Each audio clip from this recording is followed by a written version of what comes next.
조선통신사 하면 뭐가 떠오르시나요? 아마 대부분 200년 넘게 일본의 우리의 뛰어난 문화를 전파한 뭐랄까 스승 같은 존재로 기억하실 거예요. 그런데 말이죠.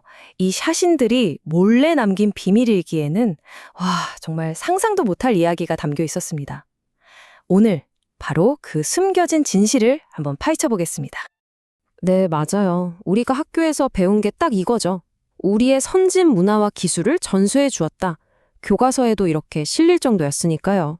그러니까 통신사는 문화를 가르쳐 주러 간 사절단, 이게 바로 공식적인 이야기입니다. 그런데 말입니다. 그 공식적인 기록 말고 사신들이 임금님한테만 올리는 비밀 보고서가 있었거든요. 이걸 들여다보면 이야기가 180도 달라집니다. 우리가 알던 것과는 완전히 다른 세상이 펼쳐져요. 과연 그들은 일본에서 무엇을 보고 또 무엇을 느꼈을까요? 자, 우선 우리가 익히 들어온 그 이야기, 문명 전파 사절단으로서의 통신사, 이 공식적인 그림부터 한번 살펴보죠. 이제 본격적으로 비밀 일기 속으로 들어가 보겠습니다. 시간을 쭉 거슬러 올라가서 지금으로부터 약 600년 전 일본의 무로마치 시대인데요. 이때 파견됐던 첫 통신사 박서생이 남긴 보고서가 정말 충격적입니다. 한번 보실까요? 박서생이 일본 땅을 밟고 나서 처음으로 헉 하고 놀랐던 게 뭔지 아세요? 바로 기술이었어요. 그중에서도 특히 논에 물을 대는 데 쓰던 물레방아였죠. 이게 왜 그렇게 충격적이었냐면 기술의 레벨이 달랐기 때문이에요. 한번 비교해 볼까요? 당시 일본의 물레방아는 그냥 강물이 흐르는 힘으로 저절로 돌아가는, 그러니까 자동이었죠. 그런데 조선은요. 사람이 일일이 발로 밟아야 돌아가는 수동이었죠.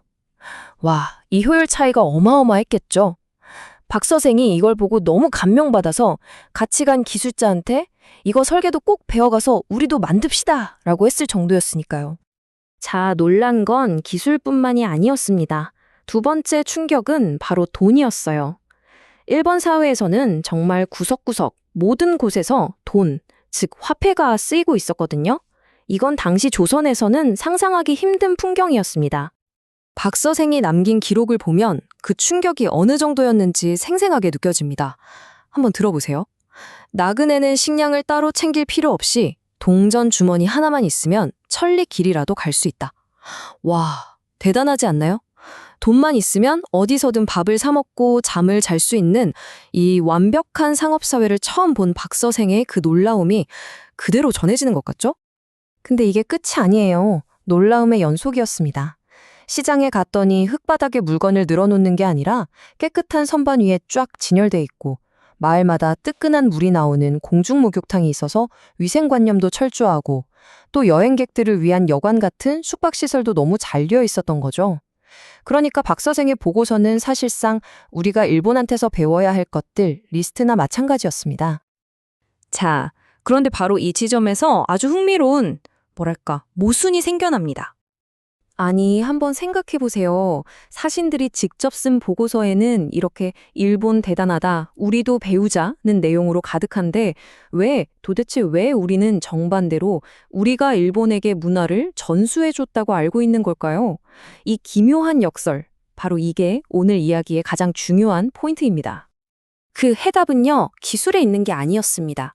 바로 생각의 차이, 즉 이념에 있었어요. 당시 조선의 모든 걸 결정했던 사람들, 바로 지배 계급인 양반들의 머릿속에 그 답이 숨어 있었습니다. 네, 바로 양반이죠. 여러분도 잘 아시겠지만 이들은 유교 경전을 공부해서 관리가 된 사람들이에요. 학자이자 관료, 그리고 조선 사회의 모든 권력을 쥔 최상위 지배계층이었습니다. 그리고 이 양반들에게는 아주 확고한 신념이 있었어요. 이상적인 인간은 머리를 쓰는 사람이다 라는 거죠. 반대로 몸을 써서 하는 일, 예를 들면 물건을 만들거나 장사하는 것, 기술 같은 건 아주 천하게 여겼습니다. 머리 쓰는 사람이 다스리고 몸 쓰는 사람은 다스림을 받는다. 이런 생각이 사회 전체를 지배하다 보니까 당연히 박 선생이 말한 그런 실용적인 기술 발전 같은 건 받아들여지기 힘들었겠죠. 이 일화를 보면 양반들의 셈격이 어떤지 딱 감이 오실 겁니다. 훗날 고종 황제가 미국 외교관이 테니스 치는 걸 보고 이렇게 물었대요. 아니, 저런 힘든 일을 왜 직접 합니까? 하인들 시키면 되지 않소?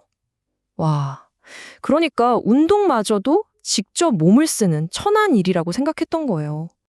물론 다른 시각도 있습니다.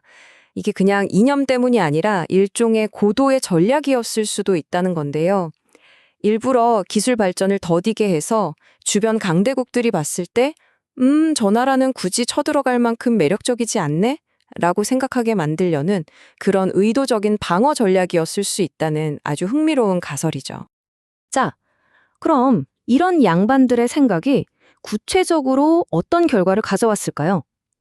그리고 이런 상황에서 일본은 과연 통신사를 어떻게 바라봤을까요? 이제 사절단의 진짜 목적, 그 속사정을 한번 들여다보겠습니다. 그 결과를 아주 극명하게 보여주는 두 기록이 있습니다. 바로 첫 통신사 박서생과 그로부터 아주 오랜 시간이 흐른 뒤에 일본을 방문한 통신사 김인겸의 기록입니다. 두 사람 사이에는요, 무려 340년이라는 시간이 있었습니다. 정말 어마어마한 세월이죠? 결과가 어땠을까요? 정말 놀랐습니다. 340년 뒤에 일본에 간 김인겸이 똑같은 자동 물레방아를 보고 뭐라고 기록했냐면요. 그 구조가 어찌나 교묘한지 꼭 배워서 만들고 싶다라고 썼어요. 이게 무슨 말일까요? 340년 전에 박서생이 했던 말이랑 똑같잖아요. 결국 그 혁신적인 제안은 3세기가 넘도록 그냥 묻혀버렸던 겁니다. 한편 이 통신사를 바라보는 일본의 생각은 우리와는 완전히 180도 달랐습니다. 우리는 동등한 외교사절이라고 생각했지만 일본은 아니었어요. 그들은 통신사를 새로운 쇼군이 즉위했으니 축하하러 온 조공사절단 정도로 여겼습니다. 한마디로 우리를 아랫사람으로 본 거죠. 이런 생각의 차이는 결국 외교 행사에서 터져 나왔습니다.